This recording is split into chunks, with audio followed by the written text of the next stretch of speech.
Vi er Rakel, Nina og Pernille. Vi er i gruppe 7 og har om vulkanen Mount Tambora og har tilvalgt Haiti-jordskælvet. Tambora er en vulkan på den indonesiske ø Sumbawa. I dag har den en højde på ca. 2.851 meter, men inden den eksploderede i 1815 var den 4.200 meter høj.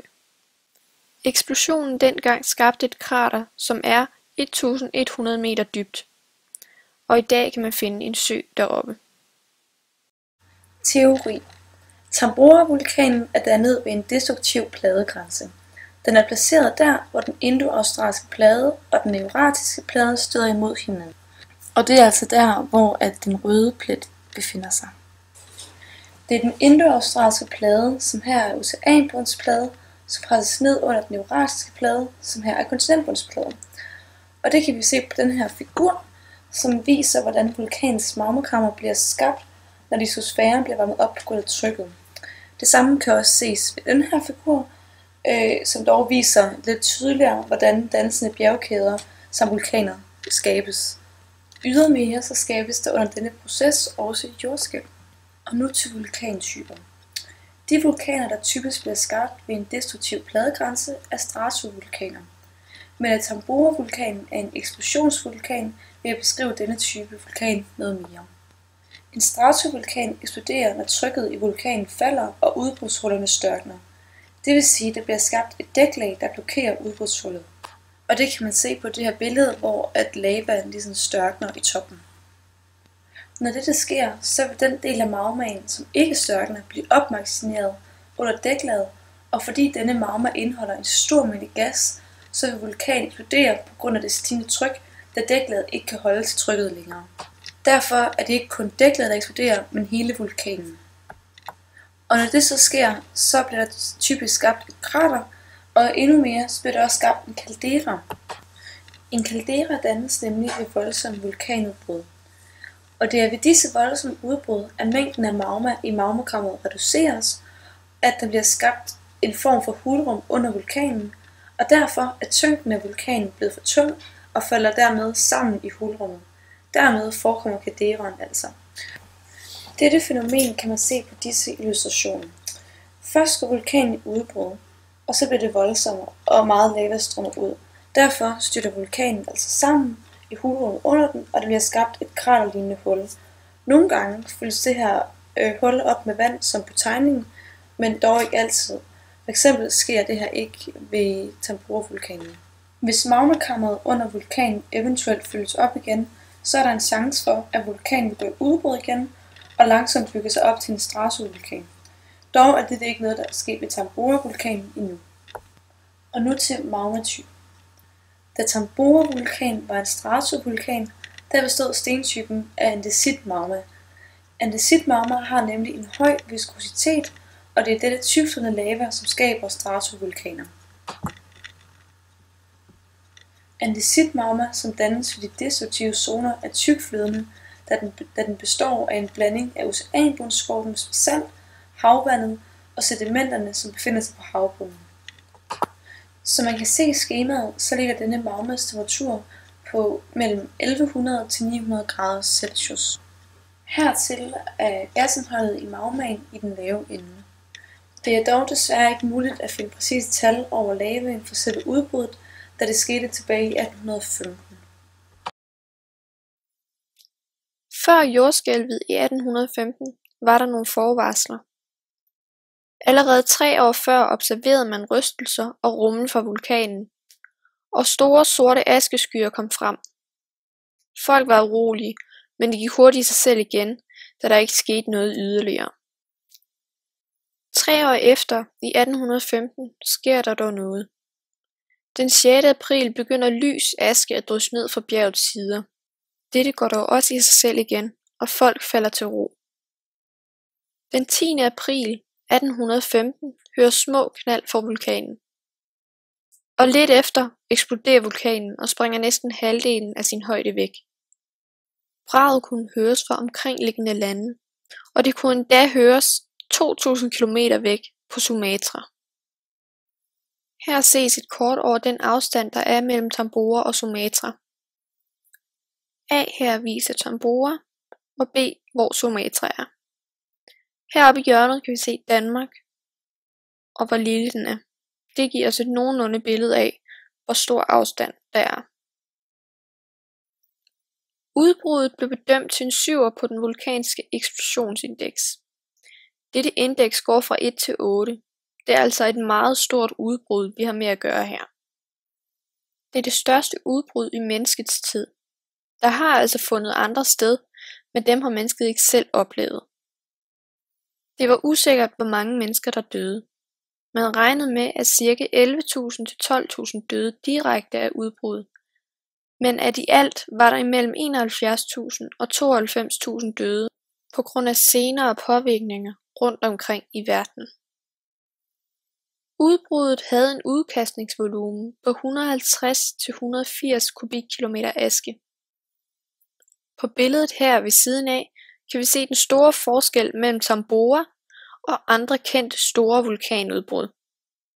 Skemaet viser dog ikke højere end 100, hvor Tambora er over de 150.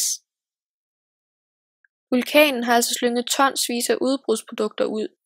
Mere præcis menes der, at der blev smidt ca. 1,7 millioner tons udbrudsprodukter ud fra vulkanen. Støv og aske blev skudt helt op i stratosfæren.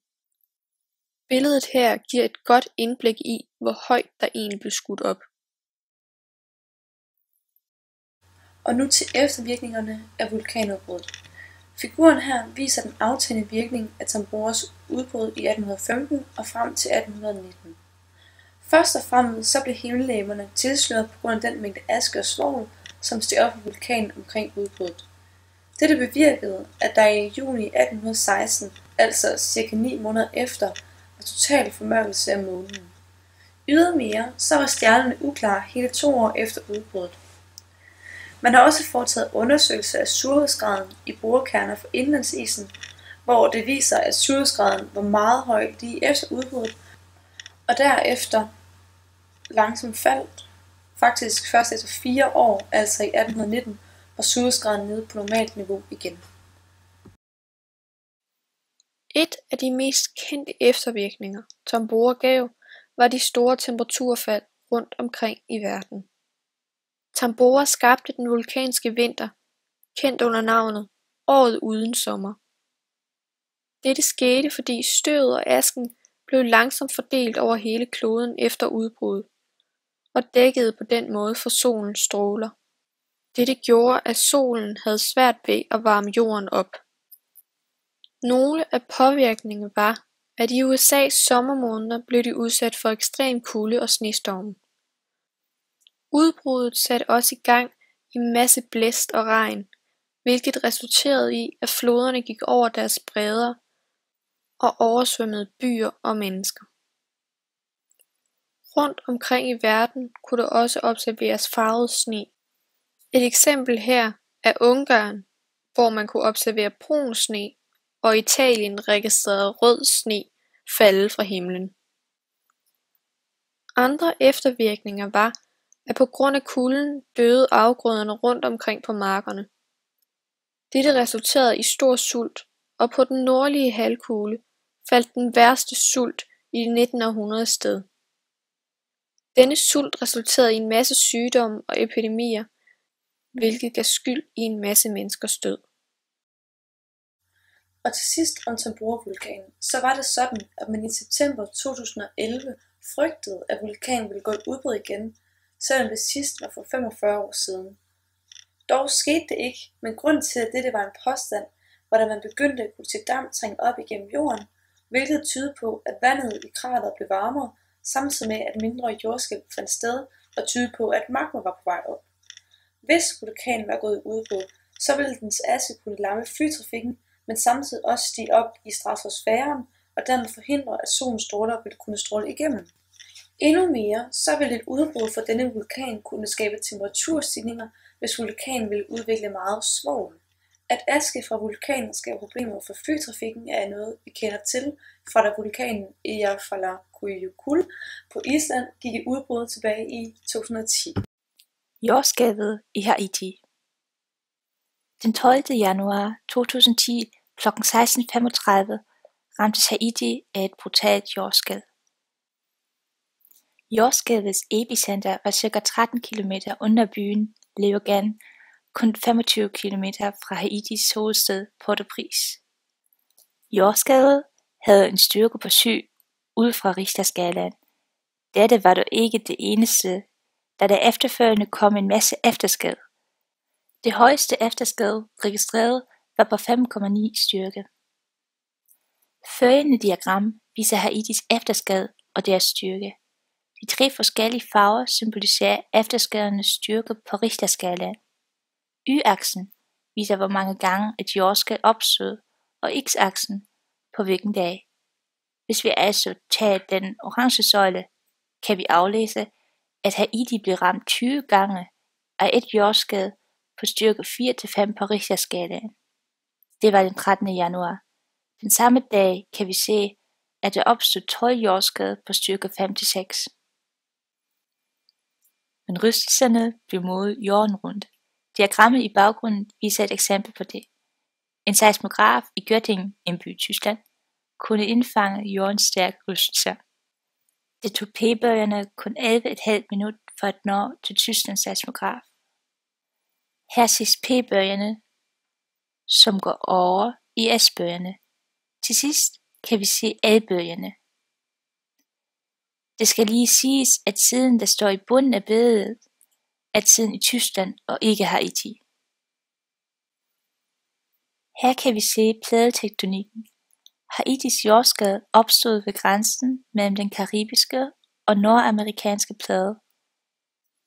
Det øverste billede er et satellitbillede med påtegnede pladegrænser. Stjernen er Haitis hovedstad. Før jordskælvet fandt sted, var der en masse små jordskælv rundt omkring Haiti. Haiti blev advaret om en tsunami, men denne kom aldrig. Dog kom det forvarslede jordskælv. Jordskælvet stammer fra transformforskydning langs brudlinjen mellem den karibiske og nordamerikanske plade. Her ses der, hvordan de 2 plader glider forbi af hinanden. Denne forskydning kendes også som passiv pladeaktivitet. Denne del kunne være den karibiske plade, som bevæger sig forbi den nordamerikanske naboplade. Selv om der blev tildelt meget hjælp, var det svært for organisationerne at nå frem til alle steder. Infrastrukturen i Haiti var fuldkommen ødelagt. Havnen var ubrugbar, og flyvestationen var så ødelagt, at der kun kunne lande 2 fly om timen. Soldater fra omkringliggende lande blev sendt til at hjælpe befolkningen både medicinsk, men også med deres hygiejne. På kortet blev alle de områder, som var svært at nå frem til, markeret med en rød farve. Her var det først muligt at hjælpe efter 1 døgn. Her ses litteraturhenvisninger brugt i opgaven.